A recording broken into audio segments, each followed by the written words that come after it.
On a dit la Ilou Nishmat, Avram Ben Kamara, que ce soit la Ilou Nishmato. On a dit Refoua Shelema, Sandi Chaya, Bat Monique Esther,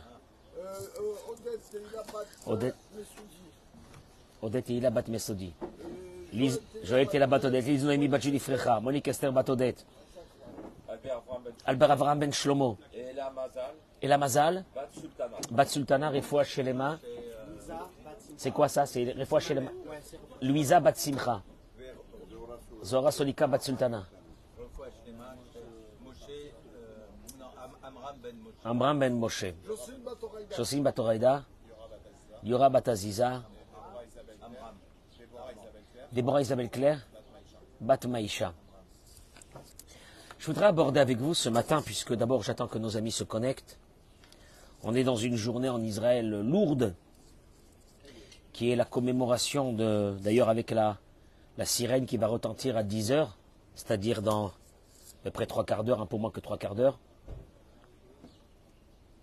avec un moment de recueillement pour nos 6 millions de frères qui ont été brûlés, gazés, éliminés par une solution finale qui d'ailleurs existe encore malheureusement aujourd'hui. Et je voudrais ce matin, juste, c'est vraiment un moment de réflexion, surtout par rapport à ce qui se passe aujourd'hui en Israël.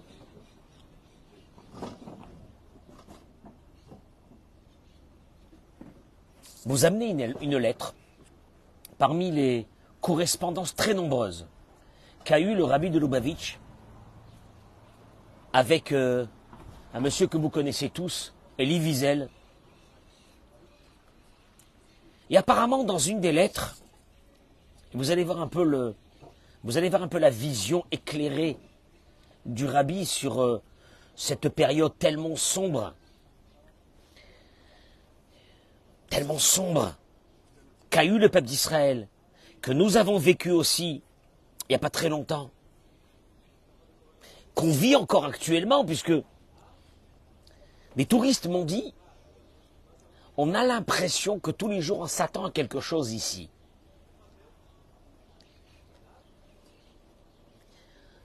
Même les gens ne voyagent plus, beaucoup. Ils évitent, ils ne savent pas s'ils vont voyager, ils vont revenir. Ils pourront revenir, pas revenir. C'est une situation tellement avec un point d'interrogation sur notre avenir, ce que les autres nations ne comprennent pas. Ils ne comprennent pas. Et Olivier, mais tu as intérêt à venir tout de suite, mais tu ne sais même pas comment tu as intérêt à venir tout de suite. Amène une chaise et viens t'asseoir. Apparemment, Elie Wiesel lui a demandé, à un moment donné, des correspondances. Un verset dramatique que notre père Abraham Avinu a dit à Dieu, a déclaré à Dieu. Mais ce verset, il est tellement d'actualité dans la vie personnelle de chaque être humain et dans la vie de notre peuple dans sa globalité. Au moment où c'est que Dieu allait détruire Sodome et Gomorrhe, quels ont été les mots de notre père Abraham Avinu? Hashofet kol haaretz lo ya'aseh mishpat. Celui qui juge toute la terre, qui gère la terre avec autant d'amour, qui gère chaque être humain avec autant d'amour. Je vous ai dit que quand je vois l'enterrement d'un vieillard qui quitte ce monde, je me dis combien Dieu a investi sur ce vieillard depuis le jour où il est né. Et il a nourri, et il a fait vivre, et il lui a gardé sa santé, il lui a donné une femme, il a eu des enfants, il a eu des petits-enfants, il a eu des ninimes, des arrière-petits-enfants. Quelle bonté! Abraham Avinu, il dit à Dieu, Hashofet kol haaretz, celui qui fait la loi dans cette terre, mais la loi de bonté dans cette terre, lo ya'aseh mishpat. À un moment donné, il arrête de faire la justice. Traduction des mots. Il frappe tout le monde. Il frappe même ceux qui n'ont pas fait de mal. Elle est dure la question. Et le rabbi dit, ce cri de cœur ne peut être entendu, ne peut être exprimé. Il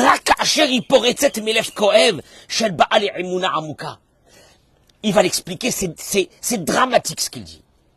Ce cri du cœur que des fois on a nous-mêmes avec notre vie, avec des souffrances, avec des personnes qui perdent des enfants, avec encore hier des soldats qui sont partis, c'est-à-dire je pense à ces familles, à ces papas et ces mamans qui vont enterrer ce matin un bébé de 19 ans, un bébé de 19 ans. Il dit ce cri-là ne peut sortir que d'un cœur. Oui, vous allez le voir. Ça ne peut sortir que d'un cœur qui est rempli de cette foi extraordinaire. Pourquoi? Il dit la chose suivante. Il dit, quand vous voyez qu'Abraham Avinu a posé cette question, ça veut dire quoi qu'Abraham Avinu, qu'est-ce qu'il dit à Dieu? Ah, maintenant qu'il y a des drames, j'y crois plus en toi. Non, c'est faux. Abraham Avinu a posé cette question à Dieu, il a dit qu'est-ce qui se passe? Mais il dit le rabbi, il y a eu un deuxième qui a posé cette question. Tu crois que cette question est taboue dans le peuple juif? Mais Dieu où tu étais? Mais Dieu où tu es? Mais qu'est-ce que c'est ça? Mais c'est quoi cette catastrophe qu'il y a eu il y a 6 mois? 1500 femmes et enfants qui dormaient ont été égorgés, tués, violés, ventrés. Mazé, où tu es? Où tu es Dieu? Il dit, le rabbi dit, cette lettre, elle a été écrite, je crois que c'était en 1970, parmi les correspondances que le rabbi a envoyées à Elie Wiesel. Il lui dit, tu sais qu'il y a eu un deuxième qui a posé cette question, Moïse. Oh, cher Rabbeinu, il est venu chez Dieu, il lui a dit, Tzadik vera lo, Racha vetovlo. Comment tu fais fonctionner ton monde? On voit que dans ce monde, les méchants, les mauvais, ils réussissent, et les bons, ils sont frappés. C'est comment ça marche chez toi? Tu vois que cette question, il lui dit, Abraham Avinu l'a posée, notre ancêtre. Moïse l'a posée. Moïse, lui que Moshe Rabbeinu, il a donné la Torah au peuple d'Israël, dans lequel il est écrit Anochi Adonai Elohecha, je suis Moshe Rabbeinu. Il donne ses paroles au peuple d'Israël, de la foi la plus grande qu'on a depuis 3500 ans. Lui pose cette question, il dit le rabbi. La reine est fléotie. Il dit, dommage, il dit à Elie Wiesel, que tu n'as pas continué le travail. Après cette question, le travail. Quel travail? Il lui dit, Ria Mahane, le Taranato shel Moshe Rabbeinu. Il dit, Moshe Rabbeinu, quand il a posé cette question, ils lui ont montré à ce moment-là, pourquoi il a posé cette question? Parce qu'il lui a montré dans une vision, dans le ciel, ce qui va se passer avec le peuple d'Israël jusqu'à la fin des temps. Il a dit, c'est horrible. C'est horrible. La réponse de Dieu, elle a été, ah Moshe, c'est terrible. Kach ala bemarshava. C'est ainsi que le projet est venu dans mon esprit. Dieu lui dit, pas une réponse. C'est ainsi que ce projet est venu. Le projet du monde, c'est un projet qui m'appartient à moi. En 2 mots, il n'y a pas de réponse. Tu constates qu'il n'y a pas de réponse. Alors il dit, il dit en vérité, il ne m'a pas donné de réponse. La morzot a d'avoir l'eau ichlish. Il dit pourtant, tu as remarqué une chose. Ça n'a pas cette réponse qui ne veut rien dire, qui te dépasse. Ça n'a pas amoindri la émouna de Moshe Rabbeinu à ce moment-là. Ça n'a pas amoindri la émouna d'Avraham Avinu à ce moment-là. Et là, il dit le rabbi, au contraire, leur foi est devenue encore beaucoup plus grande. Il dit, c'est pas un hasard que les grands hommes de foi de notre peuple ont posé cette question à Dieu, et après avoir posé la question et ne pas avoir eu de réponse, leur foi est devenue encore quoi? Beaucoup plus grande. Il dit, c'est quand même bizarre. Hein, Elie Wiesel, tu concéderas que des hommes comme Moshe Rabbeinu, comme Avraham Avinu, qui ont posé ces questions, et qu'ils ont eu cette réponse, qui en somme n'est pas une réponse humaine. Leur foi ne sait pas. Ah bah alors si je comprends pas, c'est que Dieu n'existe pas.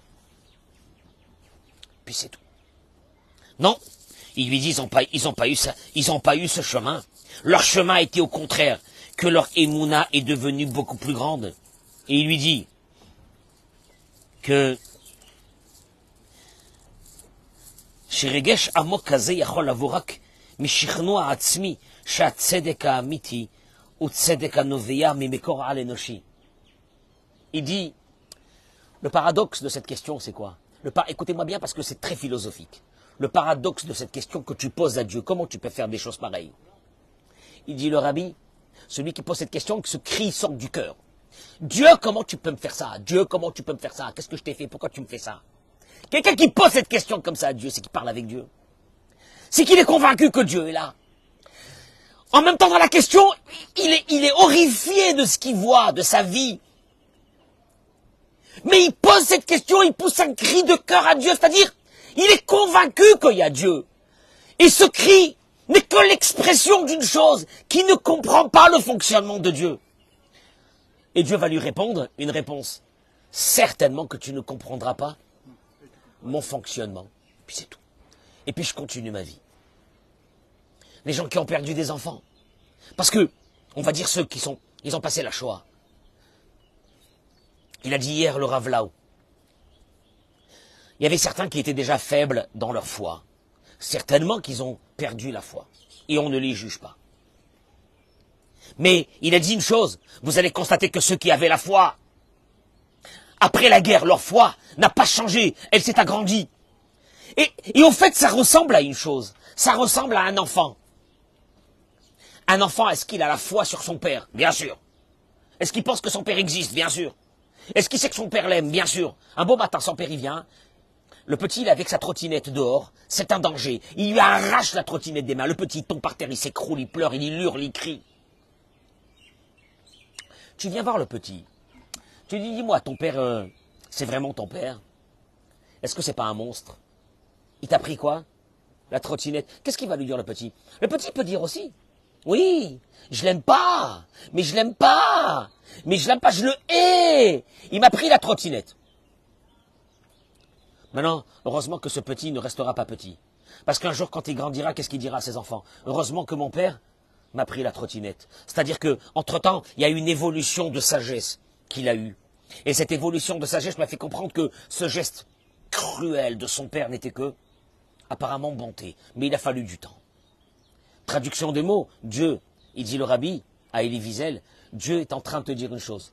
Il y a ce qu'on appelle un fonctionnement du monde qu'un jour où tu grandiras, c'est-à-dire après 120 ans, quand tu partiras de ce monde, tu comprendras pourquoi Dieu a fait ça.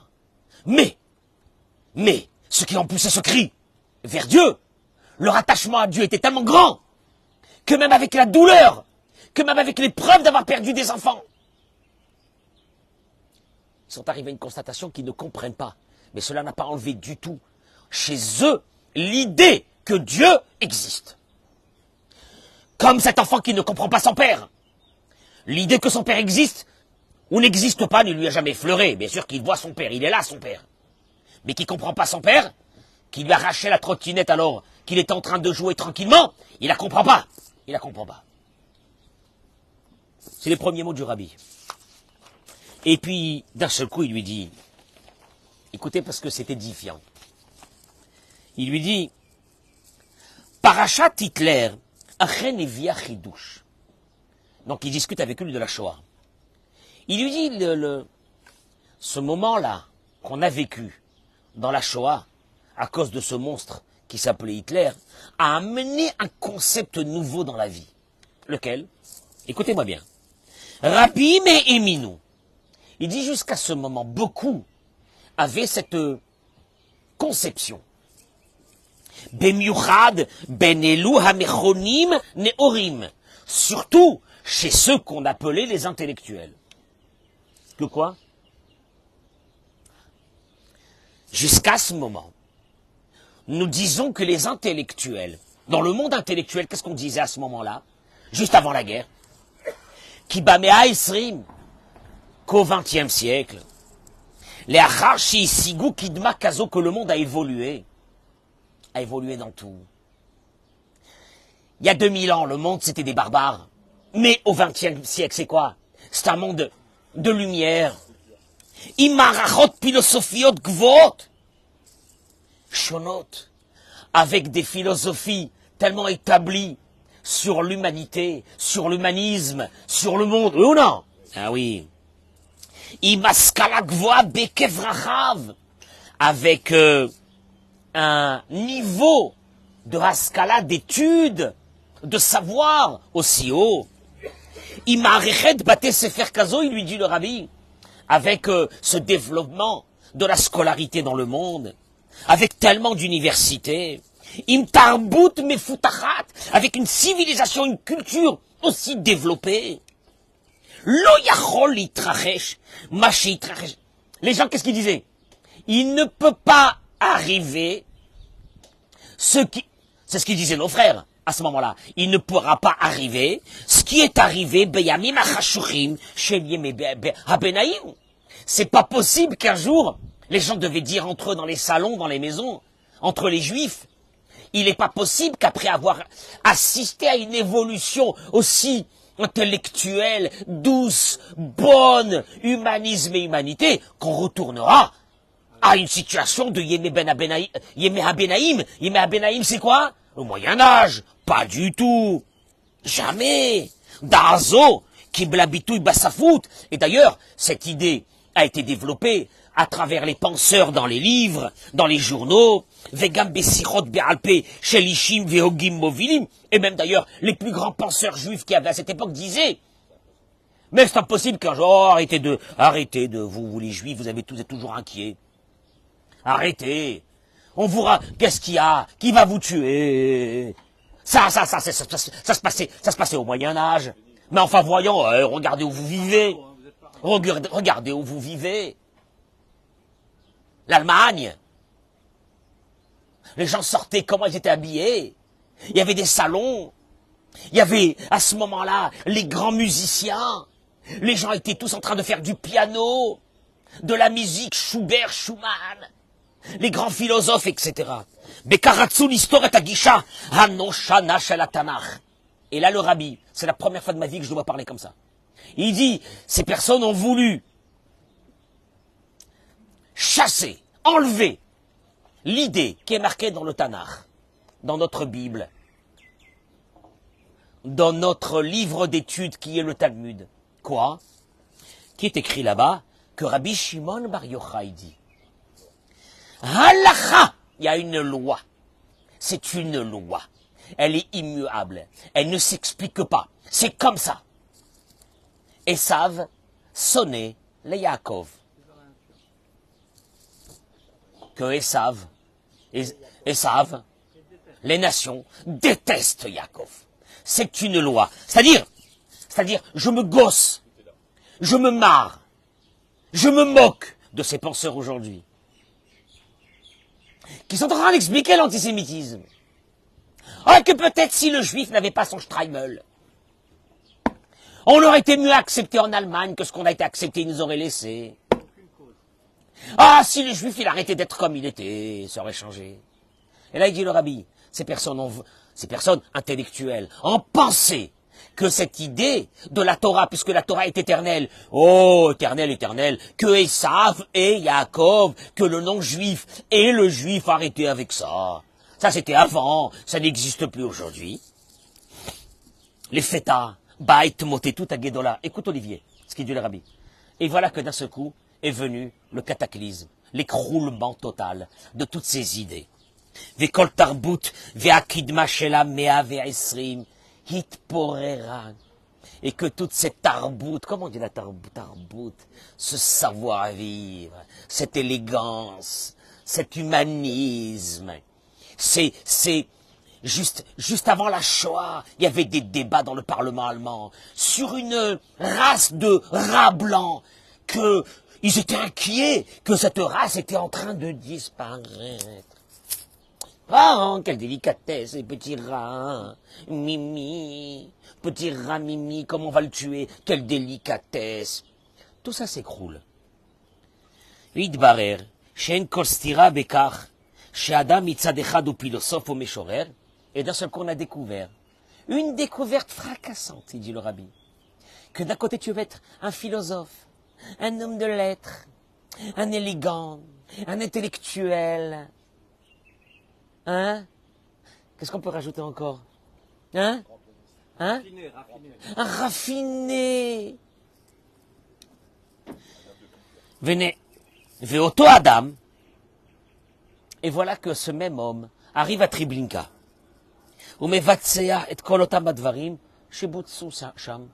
Et il fait là-bas son travail. Travail très précis. On amène des hommes et des femmes et des enfants en tri. Il y a ceux qui sont rentables, ils resteront vivants. Les autres, chambre à gaz directement avec de la musique pour ne pas inquiéter personne. Les corps, on les prend, on enlève les dents en or, on prend tout ce qu'il y a à prendre, même les cheveux. La peau du savon. À un certain moment, ils ont pris même la peau, la graisse des personnes pour faire du savon. D'ailleurs, des morceaux de ces savons étaient restés pendant de nombreuses années dans le musée de Yad Vashem, après il les a enterrés.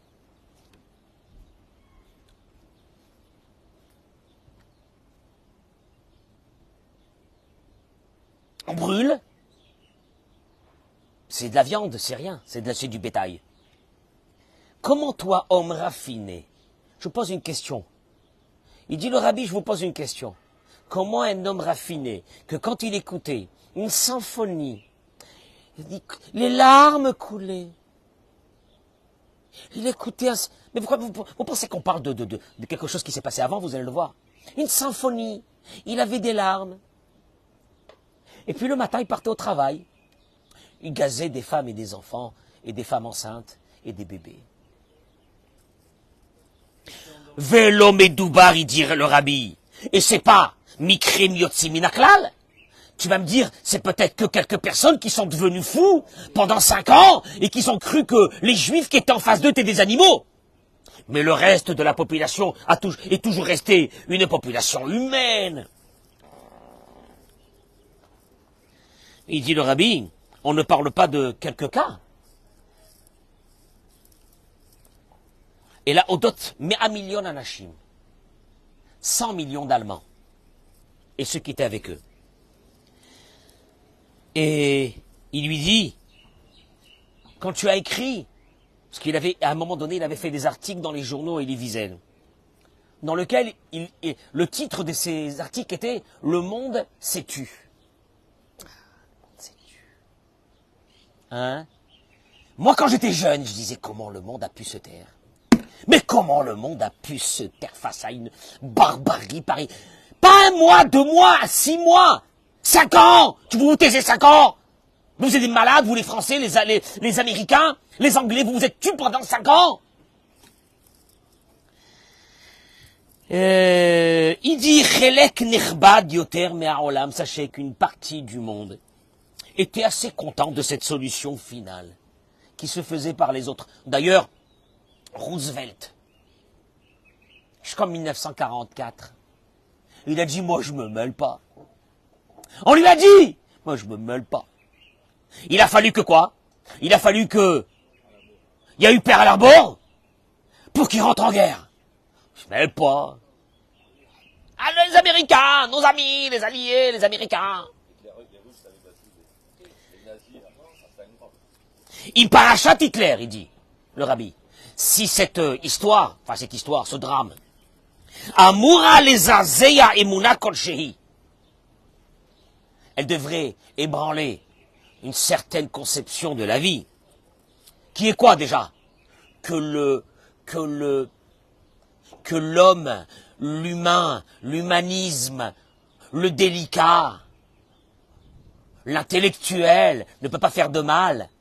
Tu peux voir que l'intellectuel est au fait une bête sauvage. Pas une bête sauvage parce que ça serait de dire du mal sur les bêtes sauvages. Pire qu'une bête sauvage. Il te dit déjà cette conception, tu l'enlèves de ta vie. Si tu n'as pas en toi une éthique morale, de Torah, de mitzvot, de choses comme ça, toutes tes connaissances et la dichotomie qu'il y a, c'est ça qui est terrible, la dichotomie qu'il y a entre eux, le savoir d'un homme et sa façon de se conduire, traduction, nous on s'attendrait que quoi? Que des personnes intellectuelles soient des personnes quoi? Qui aient une éthique morale. Bah oui. Tu t'attends qu'un médecin qui a fait des études, il a quoi? une éthique morale. Et il te dit le rabbi, cette histoire de la Shoah nous a démontré d'en avoir aucune croyance, même aux plus grands intellectuels et aux penseurs les plus grands, et à ceux qu'on a pensé qu'ils étaient des humanismes, et qu'ils avaient une humanité extraordinaire, ce qu'ils sont devenus. Et là, Gamlochi Arbibirour, il dit, je continue, il dit, et encore plus pour prouver, chez Enistamech à la Regesh Tzedek Veyosher Enoshi, que cette conception, cette idée de la vertu, de la justice, Gam Kasher Adam Rachash Askala Gevoa, que c'est du mytho. Cette idée de croire que quoi? Que quelqu'un qui a acquis des connaissances, des vertus, des choses, sera certainement quelqu'un de bien. Et que peut-être même, quelqu'un qui n'a pas fait d'études, celui-là, il faut se méfier de lui, c'est un sauvage. On s'est rendu compte que les sauvages sont les meilleurs. Et que peut-être les intellectuels sont les plus pervers qu'il peut y avoir dans l'humanité. Il dit le rabbi, de façon globale, réfléchissez à ça. De façon globale. Les tsa'arenu. Je termine et il dit, malheureusement, à notre honte, Choshishim la tzed begaloui maskana mochashidzo. Et là, Hervé, tu vas tomber. Il dit on est gêné. Il dit on est gêné. Il dit le rabbi, on est gêné d'accepter cette constatation.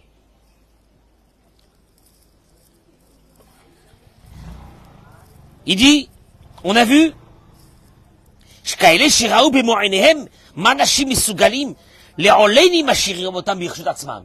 on a vu que quand on a laissé des personnes sans barrière et que les vannes ont été ouvertes de l'Allemagne et des pays de l'Est, on a vu ce qu'ils ont fait. Déjà, première chose, il te dit, fais très attention à ça. Quand il n'y a pas de barrière dans l'humanité, c'est la fin. Et il continue, il dit, וגם אצל שם למה שאנשים מסוגלים, כי מחפשים להקל את החיים ולעשות אותם נוחים יותר, ושיש שינה, כי קל יותר ללכת יחד עם העולם, למרות שזה תור עולם שתק. Il dit, malheureusement, une partie de notre peuple a pris le courant de cette humanité, qui est quoi? On se tait, on s'est tu, on n'a rien dit. On n'a rien dit! On n'a pas voulu parler! Mais il termine et il dit une chose qui est très gênante. Il dit, il dit, je me permets de te donner une dernière petite information. Quand tu es venu dans ma chambre, dans mon bureau, et qu'il y avait eu cette réflexion. L'iskor velo lishkoach kefi she'atorah omeret. Il dit certainement. Il dit certainement.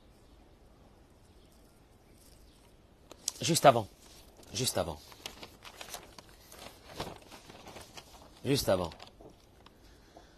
En 1978, le rabbi Motzei Shabbat Kodesh Parashat Bechukotai a dit la chose suivante. Ça, c'est pas Elie Wiesel. Regardez les mots du rabbi. En zo pa'am harishona ba nigramim tsarot be'etiam shel Yehudim apochadim nitgarot begoy. C'est pas la première fois que le peuple d'Israël a eu de grands malheurs à cause de Juifs qui ont eu peur de se confronter aux nations.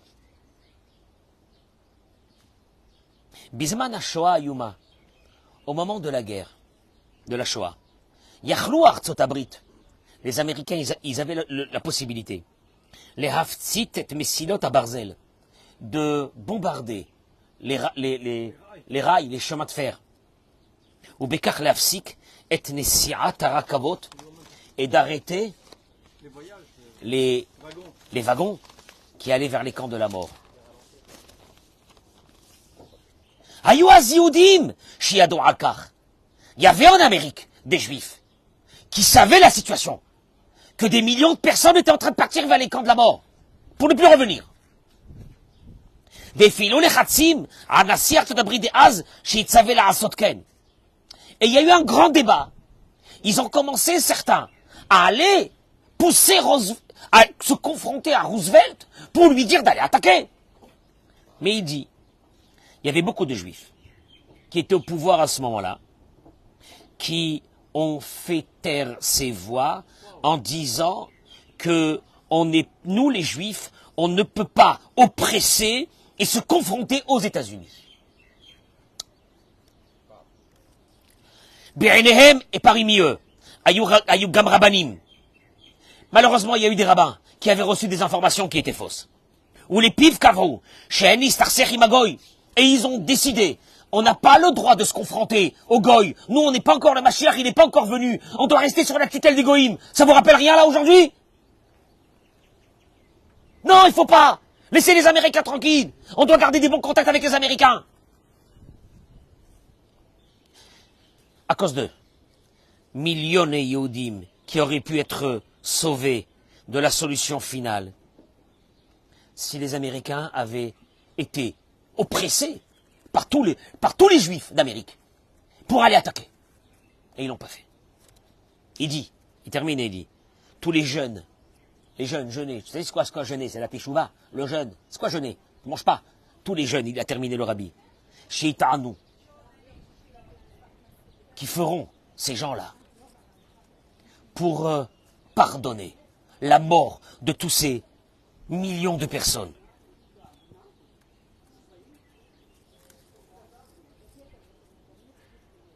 Il n'y aura pas assez de quoi pardonner. Même s'ils jeûnent toute leur vie. Il n'y aura pas assez de quoi pardonner. Tu ne te confrontes pas aux Américains. Okay. Ne se confronte pas aux Américains.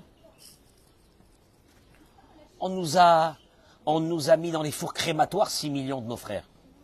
Il a dit hier, Bibi, même s'il faut qu'on reste seul. De toute façon, on a toujours été un peuple seul. On a toujours été un peuple seul. Tu ne veux pas te confronter aux Américains? Tu as peur? Tu as peur de te confronter aux Goïm? Il dit ça a été l'erreur, il dit le rabbi. Voilà l'erreur qu'il y a eu. Ils auraient dû se confronter à Roosevelt et le pousser à aller bombarder. Ah mais on peut pas, on n'a pas le droit, on vit en Amérique, on peut pas se permettre de rentrer, de faire pression comme ça sur l'Amérique. Qu'est-ce que c'est ça? Et qu'est-ce que ça veut dire ça? Eh ben voilà. Juste il termine et il dit, je voudrais te dire une chose qui est la plus importante peut-être de toute cette réflexion. Il lui a dit, la solution finale a été avec une idée, que le juif qui accomplit ses valeurs, sa Torah, ses mitzvot, disparaissent de ce monde. Il lui a dit, le rabbi, apparemment, Elie Wiesel n'était pas encore marié. Il lui a dit, je peux te demander une chose, marie-toi, amène des enfants. L'affliction de ta vie, la tristesse de ta vie, c'est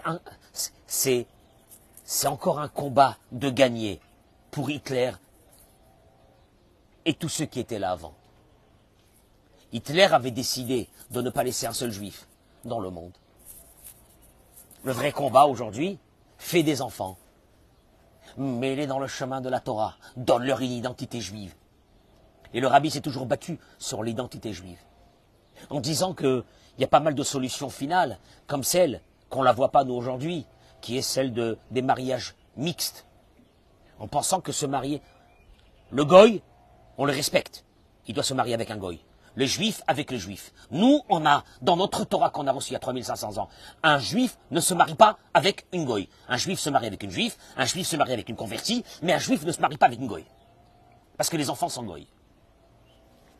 Et c'est donc c'est la fin de cette famille. C'est-à-dire qu'une branche qui est là depuis 3500 ans, qui s'est battue pour exister, et nous sommes les derniers fruits, on va maintenant, nous, prendre cette branche-là et la scier. Il a parlé de ça, le rabbi. Je voudrais juste dire une chose. J'ai jamais douté. Même quand j'étais jeune, il y a 40 ans, 50 ans, je lisais des livres sur la Shoah. J'ai jamais douté que Rabbi Shimon Bar Yochai, quand il a dit « Halacha, il y a une loi, elle est immuable. Tu l'expliques pas. L'antisémitisme ne s'explique pas. » Il y a une loi, et savent. Les nations ne nous aiment pas. Ils nous haïssent. Terminé.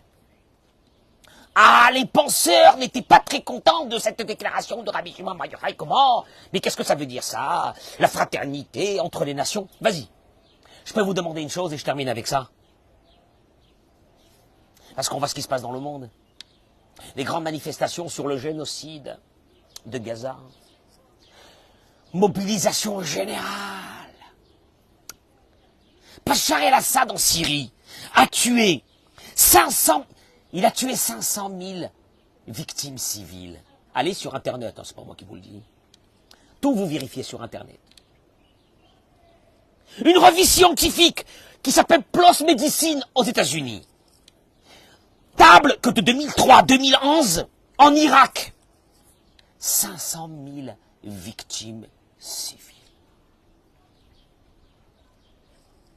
En Afghanistan, de 2009 à 2020, 40 000, c'est les Américains, 40 000 civils tués. Est-ce que quelqu'un parle et est-ce que quelqu'un fait des manifestations dans les universités sur le génocide arménien qui simplement de 1915 à 1916, 1 200 000 Arméniens ont été tués. Est-ce que quelqu'un fait une manifestation un beau matin à Sciences Po sur les milliers, les centaines de milliers de morts au Soudan, au Burkina Faso, en Mauritanie, au Mali, au Tchad, au Nigeria, en Érythrée? Non! Non! Par contre, génocide! En vérité, le monde se contrefiche autant que des Noirs en Érythrée. Mais là, c'est Israël. C'est le Juif.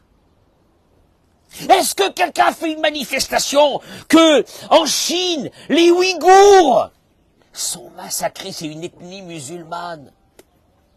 Et que toutes les femmes, d'après Amnesty International, toutes les femmes sont amenées de force à l'hôpital pour être stérilisées. Les quoi, comment ils appellent? Il y a certains qui vont m'écouter, ils vont me dire comment ils s'appellent en Chine? Il y a des musulmans, hein? Comment ils s'appellent? Les Ouïghours, il a dit Rav Cohen, les Ouïghours. Ah, les Ouïghours, t'as entendu parler de ça? Non, pas.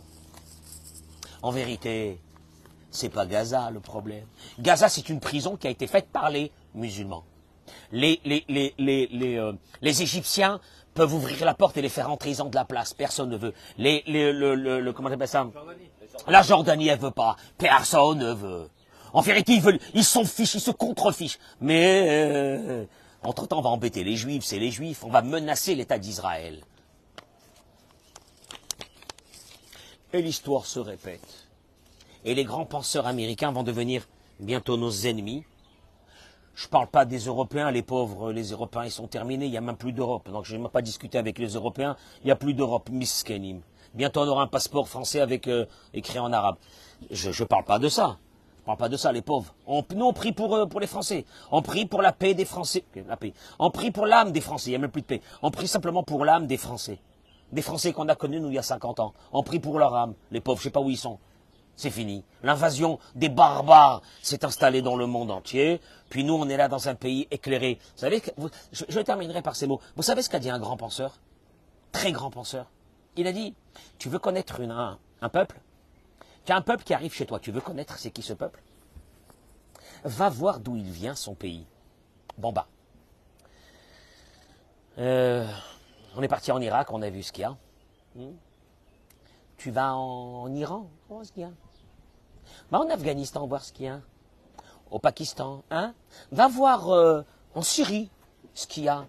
Et tu comprendras que toutes ces hordes de barbares que tu as reçues chez toi, voilà ce qu'ils ont fait là-bas. Donc ce qu'ils ont fait là-bas, ils vont le faire chez toi. Par contre, les plus grands penseurs ont déclaré cette chose. Le jour où le juif quitte un pays, la civilisation de ce pays disparaît. Ah bon? Ben viens voir. Non mais viens voir le juif. Non alors, viens voir le juif ce qu'il a fait. Parce que tu veux savoir, tu vas avoir des informations sur le juif qui est en France, en Angleterre et en truc. Viens voir ce qu'a fait le juif en 80 ans. Et après tu iras voir ce qu'a fait le Syrien en Syrie. Et l'Afghan en Afghanistan. Et le pauvre Soudanais au Soudan. Et le pauvre truc. Va voir ce qu'ils ont fait chez eux. Et tu comprendras, c'est ce que tu auras chez toi. Parce que tu les as accueillis. Et dommage que la solution de se débarrasser des Juifs, parce que c'est ce qui va se passer, c'est qu'ils vont partir, a été donnée malheureusement, il y a un virus dans le monde qui a fait plus de victimes que le corona. Mais c'est un virus qui atteint surtout ceux qui ont une pathologie dans leur cerveau et qui sont anormaux. Apparemment, il y a une maladie du cerveau. C'est ces gauchistes. Pour être gauchiste, il faut être malade. Quand je vois dans les manifestations des homosexuels qui avec le kéfief. Moi j'ai envie de leur dire à cet homosexuel, mais tu comprends pas. Traverse, viens en Israël, je t'amène à côté de Gaza, rentre à Gaza, avec tes habits en couleur et tes boucles d'oreilles, rentre à Gaza. Ma parole, on te retrouve, si on te retrouve en morceaux, c'est beau.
Am Israël Chai. Ne vous inquiétez pas.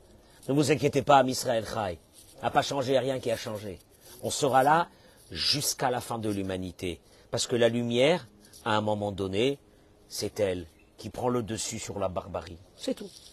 Je vous souhaite une très bonne journée. Bracha batzlacha, amen ken yiratzon.